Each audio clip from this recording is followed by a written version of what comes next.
Un, deux, trois. Président, bonsoir. Bonsoir. Vous venez d'organiser une conférence débat. Et cette conférence débat, quel est le thème de cette conférence débat? Nous avons effectivement organisé une conférence débat dans le thème de quelle gouvernance politique pour l'Afrique d'aujourd'hui. Quelle gouvernance politique pour l'Afrique d'aujourd'hui, en réalité, nous autorise à penser également à quelle était la gouvernance de l'Afrique d'hier. Et comparer donc à aujourd'hui, quels sont les défis à relever. Et quand on parle de gouvernance politique, on peut parler tout simplement de l'ensemble du processus, du mécanisme décisionnel qui puisse aboutir à des orientations stratégiques politiques dans plusieurs secteurs. Mais justement, lorsque nous parlons du secteur de la politique, quels sont les choix stratégiques, quelles sont les décisions qui peuvent être prises ou qui sont prises pour pouvoir implémenter une certaine politique et arriver justement à changer, au développement, par exemple. Et donc, la thématique que nous avons choisie est une thématique d'actualité. Actualité parce qu'aujourd'hui, avec la fragilité des États africains, confrontés à toutes sortes de géopolitiques mutantes, il est tout autant clair que nous puissions poser des questions sur quelle orientation stratégique que nos États africains peuvent prendre aujourd'hui. Depuis les indépendances, l'Afrique se cherche pour pouvoir retrouver une certaine dynamique de gouvernance politique. L'Afrique continue de se chercher encore pour pouvoir savoir en réalité quels peuvent être les choix stratégiques pour pouvoir asseoir une certaine dynamique de développement durable. Et ceci est un défi majeur. Et c'est pour cela qu'il est aujourd'hui clair que lorsque nous voulons véritablement faire face aux enjeux de développement, nous devons également savoir quel système de gouvernance est approprié aux réalités africaines, aux besoins qui sont là, de façon transversale, pour que nous puissions approcher la question de développement et dans une dynamique beaucoup plus claire, beaucoup plus visible en tant que des visionnaires.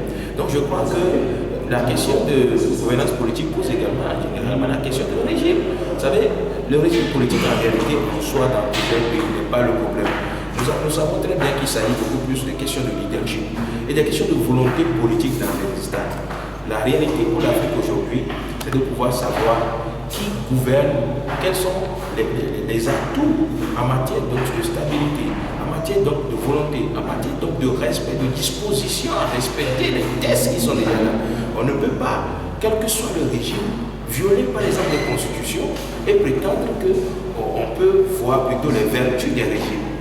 Le régime est vicié lorsque celui qui incarne ce régime ne peut pas être capable de pouvoir respecter même les dispositions du régime. Donc nous pensons que pour la gouvernance politique en Afrique aujourd'hui, il est beaucoup plus adapté, il est beaucoup plus recommandé de pouvoir voir du côté du leadership, du côté des choix stratégiques, du côté de l'engagement, surtout et bien évidemment du côté du rapport que nous avons avec nos institutions, avec d'ailleurs même nos constitutions en matière de respect par rapport à la viabilisation du vivre ensemble et de la prospérité partagée, surtout des idéaux de nos populations.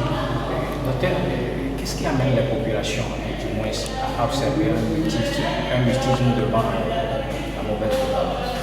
Est-ce que les populations sont muettes devant la mauvaise gouvernance? Vous savez, les populations ont toujours soit le moyen de s'exprimer ou alors ce moyen leur est refusé. Donc dans beaucoup de cas, on constate plutôt ce que moi je pourrais appeler une sorte d'empâtissement des populations.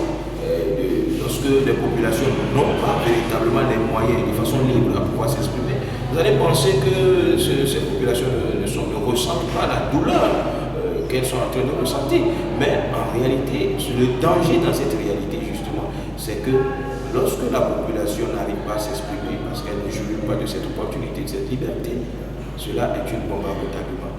Parce que un jour, cette population va s'exprimer de la manière la plus irréversible et il n'y aura rien qui pourra contenir l'expression de cette population, si ce n'est par exemple ce que cette population désire et souhaite. Et comment est-ce qu'un Pierre pense réorganiser la lutte politique autour? Non, écoutez, nous ne sommes pas venus à cette conférence pour parler du MTR. Nous sommes venus parce que nous avons des hôtes de marque, des hôtes illustres qui sont arrivés au Togo pour que nous puissions réfléchir à la création du réseau des leaders africains pour l'émergence, la démocratie et le renouveau. Nous ne sommes pas là à une réunion du MTR pour pouvoir proposer proposer maintenant des solutions. Mais nous sommes quand même un parti togolais, mais à l'heure où nous sommes en train de parler, nous sommes en train de parler en tant qu'Africains. Merci beaucoup, M. le Président.